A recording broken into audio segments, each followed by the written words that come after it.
Strega Nona's Magic Ring by Tomie dePaola.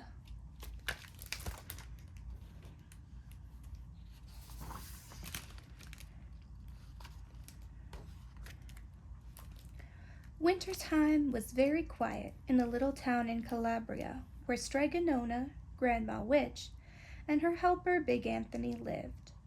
People came to Strega Nona to help them solve their troubles. Big Anthony did his chores and tried to behave himself, and every morning Bambolona the baker's daughter came to deliver the bread.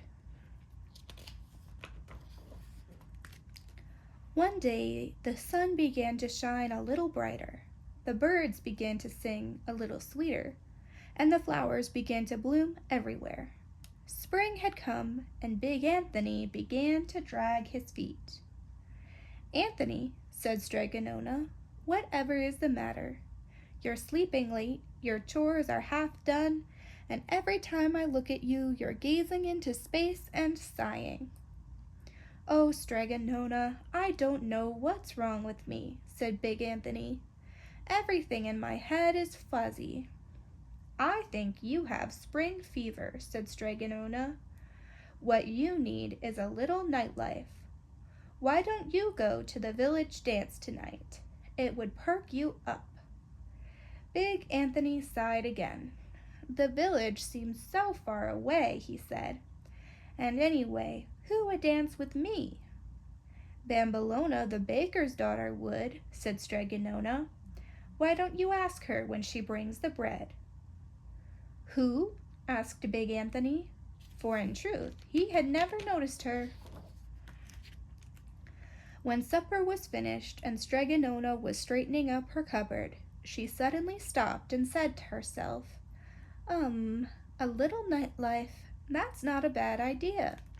It's been quite a while since I went to the village and danced the tarantella." Then she began to bang the little drawers open and shut, looking into each of them. The noise startled Big Anthony, who was sitting just outside gazing at the moon. "What is Strega Nona doing?" he asked himself, peeking through a crack in the door. "Aha, here it is," said Strega Nona, holding up a tiny golden ring. "I haven't used this in years." She slipped the ring on the first finger of her right hand and then began to sing. "Oh, little band, my golden ring, listen to the song I sing. Make me look as I do not, and to the village dance I'll trot." There was a puff of smoke, and instead of Strega Nona, there stood a beautiful lady in elegant clothes. Big Anthony could hardly believe his eyes.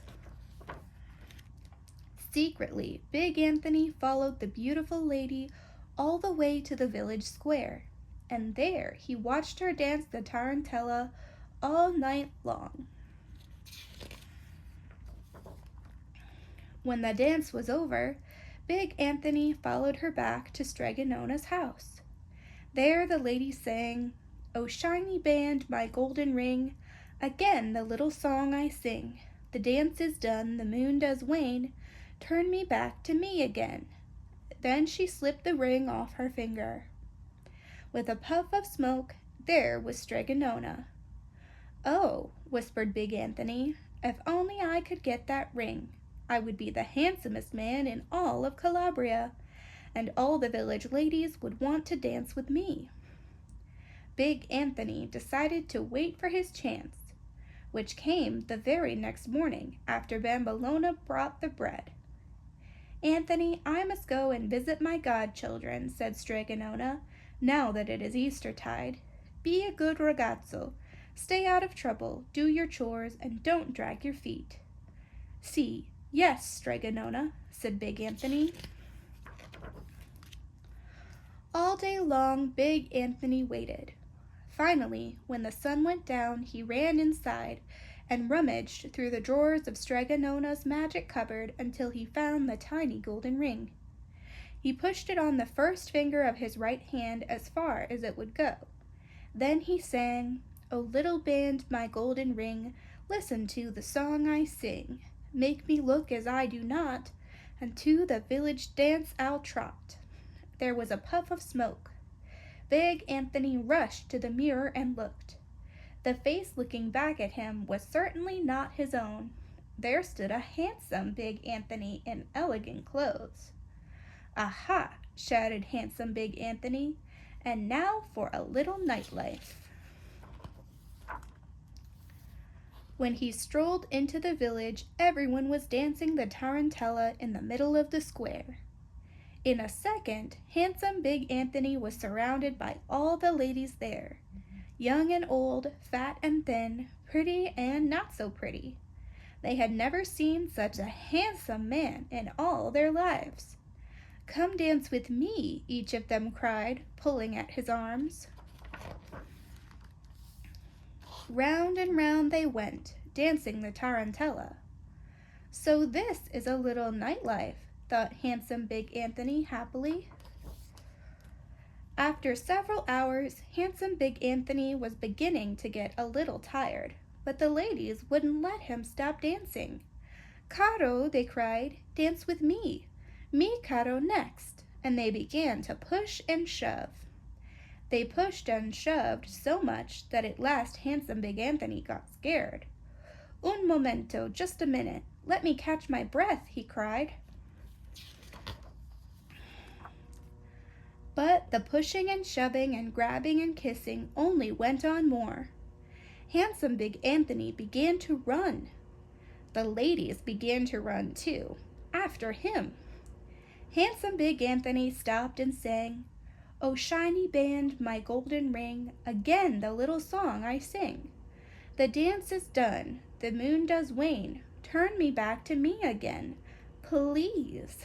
Then he tried to take off the ring, but it stuck fast.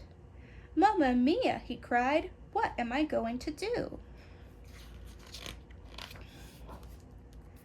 Past the fountain, past the priest, past the sisters of the convent on their way to prayers he ran. Out through the gate, past the goats, into the countryside.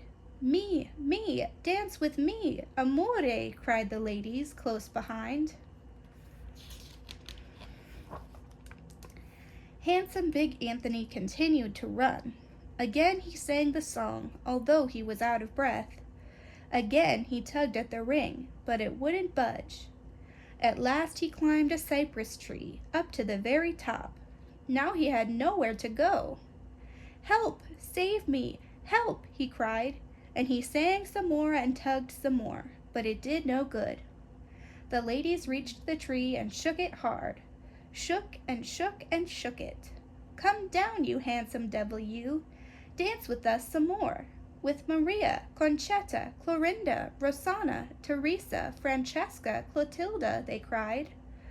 Finally, they shook the tree so hard that handsome Big Anthony lost his grip and flew into the air. "Oh no," he cried, "now they'll get me for sure."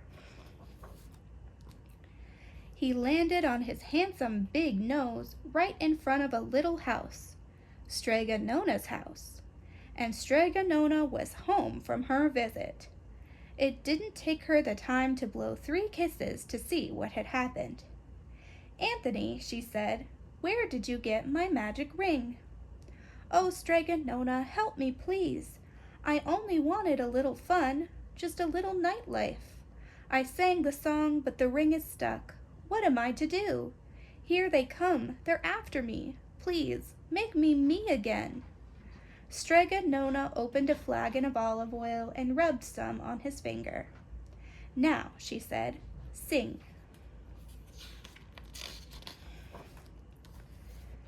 Handsome Big Anthony loudly sang, "Oh shiny band, my golden ring, again the little song I sing. The dance is done, the moon does wane, turn me back to me again." The ring slipped off his finger, and when the puff of smoke had cleared, there sat plain Big Anthony. "Where is he? Oh, where did he go? Where is that handsome devil?" cried the ladies from the village. "There's no one here, as you can see, but me and Big Anthony," said Strega Nona. Calling, "Wait, wait, wait for us," the ladies rushed away, and soon they were out of sight. "Oh, Anthony," said Strega Nona, You will never learn. Strega Nona, you saved my life. Never again, I promise. Never will I touch your magic, cried Big Anthony. Never mind, Big Anthony, said Strega Nona with a smile. There are other kinds of magic in the spring.